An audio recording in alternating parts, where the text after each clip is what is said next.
South Africa, and a VIP jet touches down at Waterkloof, a military airbase 400 miles south of Pretoria.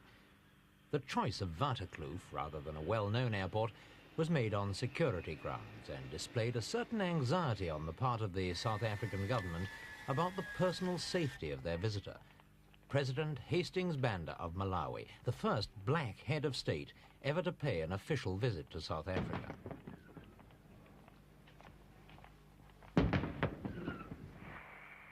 It was a historic occasion, and South Africa's President, Johannes Fouché, led a score of government dignitaries in the welcome party.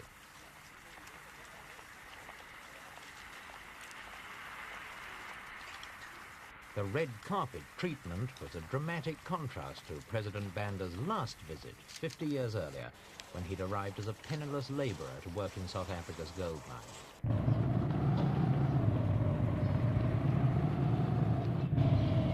Inside South Africa, President Banda's visit was seen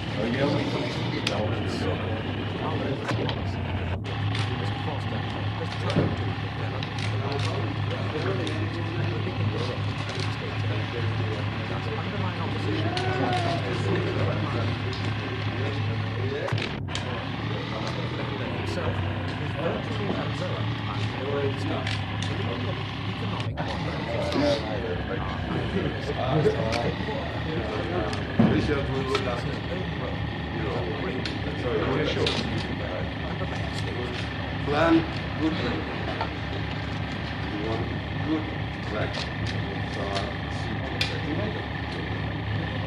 It's fitting that the new dialogue between Malawi and South Africa should have been established through Dr. Banda, for he, more than any other black African leader, is equipped to understand the white Afrikaner mentality.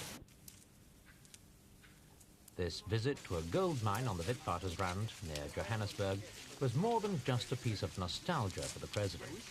It was here in the little town of Delmore Station that he spent 8 years as a miner in the 1920s. But those who came with me, it was here you too were there? that he learned his politics at a time when the forces of white Afrikaner because were you awakened. missed the real story. You have the scoop, haven't you? You call it a scoop in your profession. Yes, President. I'm not jealous at all, Your Excellency. I'm glad of that. Because I have met you. Thank The you very gold mines are a key factor in the developing relations between the two countries because they give work to some 90,000 emigrant Malawians who cannot find jobs at home and much of whose earnings are sent back to their families. The miners couldn't have shown their loyalty to their president more clearly. Songa, where are you? Songa, come on. Good.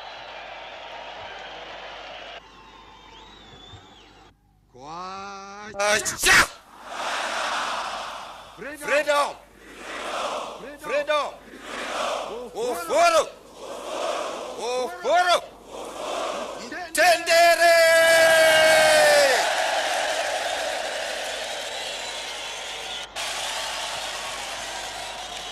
Then over there behind me, you know.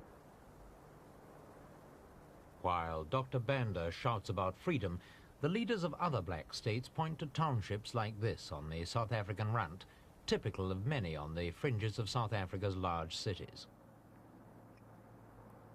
Here, immigrant miners, be they Malawians, Zambians, Zimbabweans, or whatever, live in simple huts, often without electricity or running water.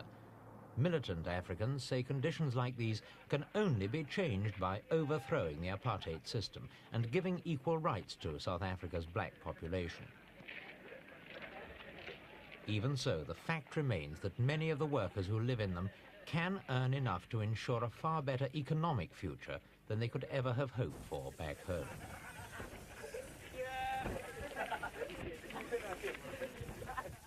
Malawi is a small, arid country on the edge of white southern Africa, and geographically at least, it's ideally placed to act as a bridge between the black and white nations. It's a role Dr. Banda has encouraged ever since he came to power, often in the teeth of strong condemnation from his East African neighbours. But some cracks are now beginning to appear in this united opposition. One of his severest critics, Dr. Roboti of Uganda, has gone, and several other African leaders have now begun trading, surreptitiously, with South Africa.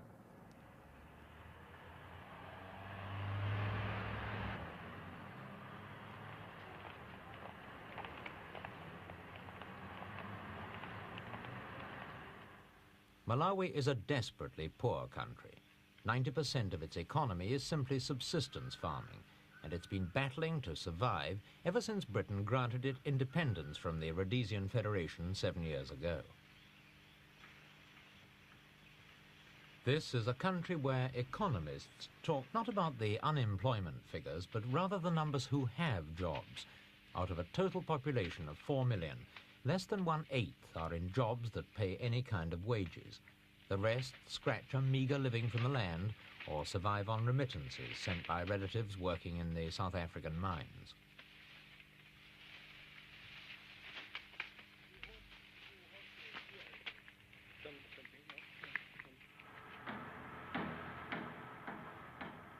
Malawi was spawned in the flood of black states in the 60s, and it's since learnt better than most that there's more to real independence than mere political control. Just to survive economically, Dr. Banda has had to rely almost totally on the skills and management of Europeans who remained behind at the end of the colonial and federation eras. His common sense has led him to approach Africanization cautiously.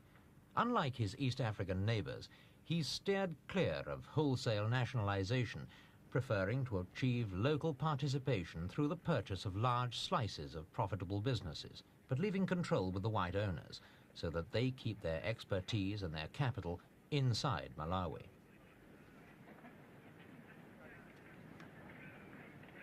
Malawi's need for more capital investment was high on the agenda during the state visit, and Dr. Banda's reported to have asked South Africa for almost all of the £25 million he wants to develop his new capital city at Lilongwe. If he gets it, it'll mark a significant new phase in South Africa's foreign policy, because Pretoria has never granted more than technical cooperation to any black state. Dr. Banda makes no secret of what he's after, and he's determined to persuade other black leaders that he's right, whatever they may say now. No African state, no African country must have anything to do with South Africa, anything to do with Rhodesia, anything to do with Mozambique or Portugal through Mozambique.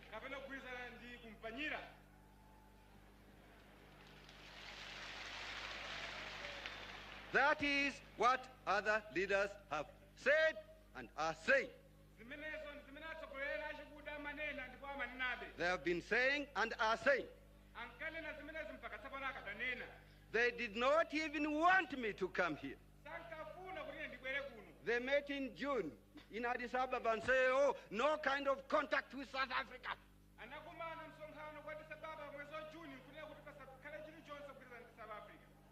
I defied everybody.